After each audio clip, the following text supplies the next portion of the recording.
Video communication کے ذریعے منعقد ہونے والے اس فورم میں کورونا کی عالمی وبا کووڈ-19 کی فضا میں خواتین کی قیادتوں کے کردار کا جائزہ لیا گیا اور اس کے شرکاء کی جانب سے فیصلہ سازی اور زیادہ روشن مستقبل کی تعمیر کے لیے برابری کے فروغ کے لیے پیش کیے گئے حل کا جائزہ لیا گیا۔ اس فورم کا عنوان رکھا گیا تھا ایک ساتھ مل کر طاقت بنے۔ قطر نے خلیج کی کونسل برائے تعاون اور عوامی جمہوریہ چین کے مشترکہ وزارتی اجلاس میں شرکت کی ہے۔ وزیر مملکت برائے امور خارجہ جناب سلطان بن سعد المریخی نے اس اجلاس میں ملک کی نمائندگی کی۔ انہوں نے اپنی تقریر میں دنیا کو اس وقت درپیش چیلنجوں اور نہایت پیچیدہ امن و امان اور سیاسی و معاشی حالات اور کورونا وائرس کے منفی اثرات کا ذکر کیا ہے۔ کونسل برائے تعاون اور عوامی جمہوریہ چین کے اس وزارتی اجلاس کے بعد یورپی یونین اور دنیا عرب کی 5ویں سربراہ کانفرنس اور اسٹریٹجک پارٹنرشپ کی خبر کی طرف آتے ہیں۔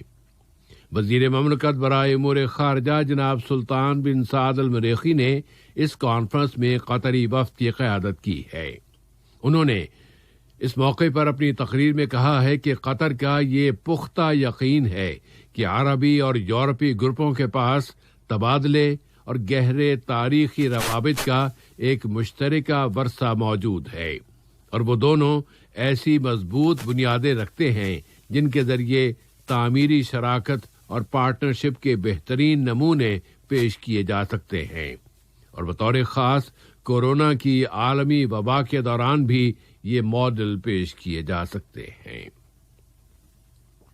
ملک میں ایندھن اور گیس کے شعبے کے فروغ کے لیے وزیر مملکت برائے امور توانائی انجینئر سعد بن شریدہ الکعبی نے قطر پیٹرولیم لنکس ان کے نام سے ایک بزنس کمپنی کے قیام کا اعلان کر دیا ہے۔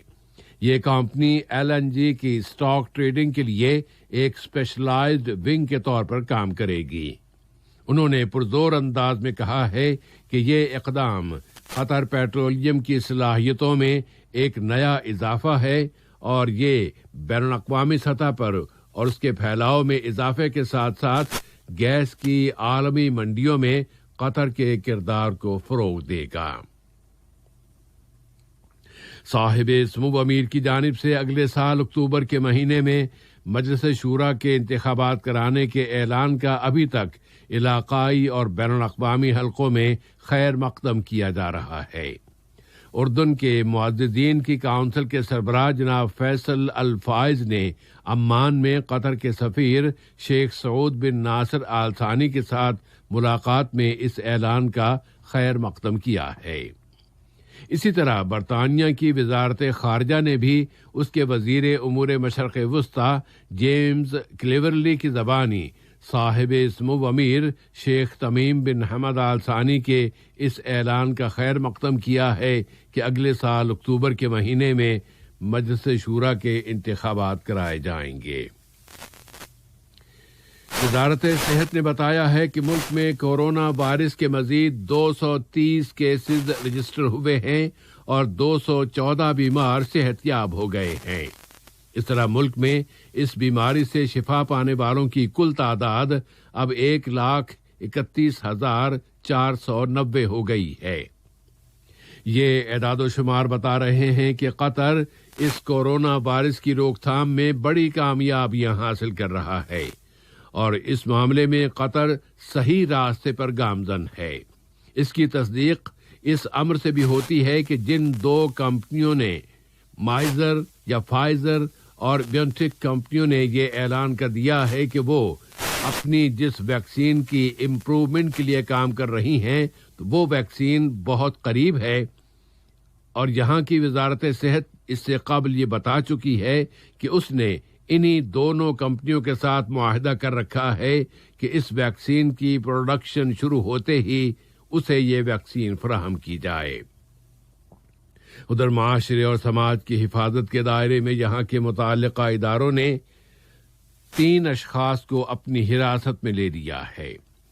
ان لوگوں نے ہوم کوارنٹینا کی شرطوں کی خلاف ورزی کی تھی، حالانکہ ان سے عہد کیا گیا تھا کہ وہ ان شرطوں کی مکمل پابندی کریں گے، اور انہیں یہ بھی بتا دیا گیا تھا کہ خلاف ورزی کی صورت میں انہیں قانونی پوچھ گچھ کا سامنا کرنا پڑے گا۔ قطر اس پر مسلط کیے گئے ظالمانہ محاصرے میں اپنے شہریوں کو انصاف دلانے میں مسلسل کامیابیاں حاصل کر رہا ہے۔ حقوق انسانی کی قومی کمیٹی نے برطانیہ کی ٹرانسمیشن اتھارٹی کے اس فیصلے کا خیر مقدم کیا ہے جس میں ابوظبی چینل کی مذمت کی گئی ہے کہ اس نے ایک قطری شہری ڈاکٹر محمود الجیدہ کے ساتھ انٹرویو کو اعترافات کا دعویٰ کرتے ہوئے ٹیلی کاسٹ کیا تھا، اور یہ مبینہ انٹرویو اس وقت لیا گیا تھا جب وہ سن 2013 میں ابوظبی کی جیلوں میں قید تھے۔ حقوق انسانی کی قومی کمیٹی نے اس فیصلے کے بارے میں کہا ہے کہ یہ قطری شہری کے ساتھ انصاف کی ابتدا ہے۔ اس شہری کو متحدہ عرب امارات کی انتظامیہ نے ظلم کرتے ہوئے گرفتار کیا تھا، اسے تشدد کا نشانہ بنایا تھا اور اس کے ساتھ ذلت آمیز برتاؤ کیا گیا تھا، اور ابوظبی چینل نے اس شہری اور خود قطر پر دہشت گردی کے الزامات تھوپنے کی کوشش کی تھی۔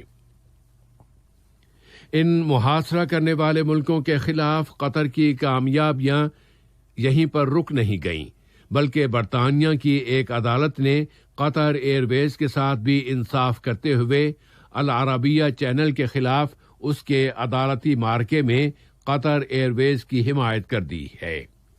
قطر ایئر ویز نے اپنے آپریشنز کو جھوٹے اور سیاسی مقاصد رکھنے والے دعووں سے محفوظ رکھنے کے لیے یہ مقدمہ دائر کیا تھا، اور کہا تھا کہ العربیہ چینل نے ایک ویڈیو کلپ ٹیلی کاسٹ کیا ہے جس میں دکھایا گیا تھا کہ قطر ایئر ویز کے ایک طیارے کو ایک فوجی طیارے نے گرانے کی کوشش کی تھی۔ یہ کوشش قطر پر مسلط کیے گئے ظالمانہ محاصرے کے پس منظر میں کی گئی، اور اس ویڈیو کے ٹیلی کاسٹ ہونے کے بعد ذرائع ابلاغ نے اس کی سخت مذمت بھی کی تھی۔ قطر ایئر ویز نے یہ موقف اختیار کیا تھا کہ یہ ویڈیو کلپ غلط ہے اور گمراہ کن، اور اس کا مقصد مسافروں کو ہراساں کر کے انہیں قطر ایئر ویز کے طیاروں میں سفر کرنے سے روکنا تھا، اور یہ ویڈیو اس چینل پر ٹیلی کاسٹ اور نشر کیے جانے والے ایسے مواد کا حصہ ہے جو قطر کے خلاف دشمنی اور سیاسی مقاصد کے حصول کے لیے ٹیلی کاسٹ کیے جاتے ہیں۔ العربیہ چینل کی جانب سے پیش کیے گئے تمام تر دعووں کے باوجود عدالت کے جج نے کہہ دیا ہے کہ قطر ایئر ویز نے یہ ثابت کر دکھایا ہے کہ اس کے پاس ایسے وسائل موجود ہیں جن سے وہ یہ ثابت کر سکتی ہے کہ یہ ویڈیو کلپ جعلی ہے، اور اس سے غلط تاثرات پیدا ہوتے ہیں۔ یہ کلپ بد نیتی پر مبنی مقاصد کے لیے ٹیلی کاسٹ کیا گیا تھا تاکہ قطر ایئر ویز کے مفادات کو نقصان پہنچایا جا سکے اور اسے بدنام کیا جا سکے۔ قطر نے اپنے اس مستقل موقف کو دہرایا ہے کہ وہ تشدد اور دہشت گردی کو مسترد کرتا ہے، خواہ اس کی وجوہات و اسباب کچھ بھی کیوں نہ ہوں۔ یہاں کی وزارت خارجہ نے اپنے ایک بیان میں عراقی دارالحکومت بغداد کے مغرب میں واقع ایک ملٹری پوائنٹ پر کیے جانے والے حملے کی شدید الفاظ میں مذمت کی ہے۔ بیان میں جاں بحق ہونے والوں کی فیملیز، حکومت اور عراقی عوام سے قطر کی جانب سے تعزیت کا بھی اظہار کیا گیا ہے۔ تیونس میں لیبیا پولیٹیکل ڈائیلاگ فورم کا آغاز ہو گیا۔ اقوام متحدہ بات چیت کی سرپرستی کر رہی ہے اور لیبیا کی 75 شخصیتیں اس ڈائیلاگ میں شریک ہیں۔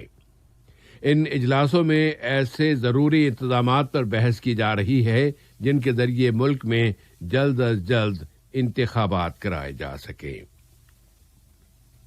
امریکہ کے صدارتی انتخابات کے اثرات میں ہی صدر ڈونلڈ ٹرمپ نے اپنے وزیر دفاع مارک اسپر کو معزول کر دیا ہے اور ان کی جگہ کرسٹوفر ملر کو، جو اس وقت دہشت گردی کی روک تھام کے نیشنل سینٹر کے ڈائریکٹر کے طور پر کام کر رہے ہیں، قائم مقام وزیر دفاع مقرر کر دیا ہے۔ امریکہ کے صدارتی انتخابات میں ڈیموکریٹک پارٹی کے امیدوار جو بائیڈن صدارتی دوڑ جیت چکے ہیں اور مقابلے کا باب بند ہو جانے کے بعد اب مختلف دوسرے امکانات کے باب کھل سکتے ہیں۔ ان میں نمایاں ترین باب کا عنوان ہے کہ جو بائیڈن ایک مرتبہ پھر وائٹ ہاؤس میں واپس جانے کی تیاریاں کر رہے ہیں، لیکن اس مرتبہ وہ امریکہ کے صدر کی حیثیت سے وہاں جائیں گے۔ ادھر صدر ڈونلڈ ٹرمپ کی صدارت کی مدت اب ختم ہونے والی ہے تو ان کے وکیل روڈی جولیانی نے اپنے اس خیال پر زور دیا ہے کہ اس بات کا امکان موجود ہے کہ کئی ریاستوں میں صدارتی انتخابات چرا لیے گئے ہیں۔ صدر کے وکیل کا کہنا ہے کہ یہ کام صحیح نہیں ہوگا کہ ٹرمپ اپنی شکست تسلیم کر لیں۔ ناگورنو کاراباخ کے حالات سے متعلق یہ خبر کہ روسی پریزیڈنسی نے اعلان کیا ہے کہ صدر ولاڈیمیر پوٹن آذربائیجان کے ان کے ہم منصب الہام علییو اور ارمینیا کے صدر نکول پاشینیان نے اس ریاست میں فائر بندی کے ایک مشترکہ اعلان پر دستخط کر دیے ہیں۔ فائر بندی کے اس اعلان پر عمل درآمد آج 10 نومبر سے ہوگا۔ اس سمجھوتے میں یہ بھی کہا گیا ہے کہ ارمینیا اور آذربائیجان کی فوجیں اپنی موجودہ پوزیشنوں پر رک جائیں گی اور روس اور ترکی پر مشتمل امن مشن اس علاقے میں امن کے قیام کا ذمہ دار ہوگا۔ آج کا یہ نشریہ ختم ہونے سے قبل اہم خبروں کا خلاصہ ایک مرتبہ پھر۔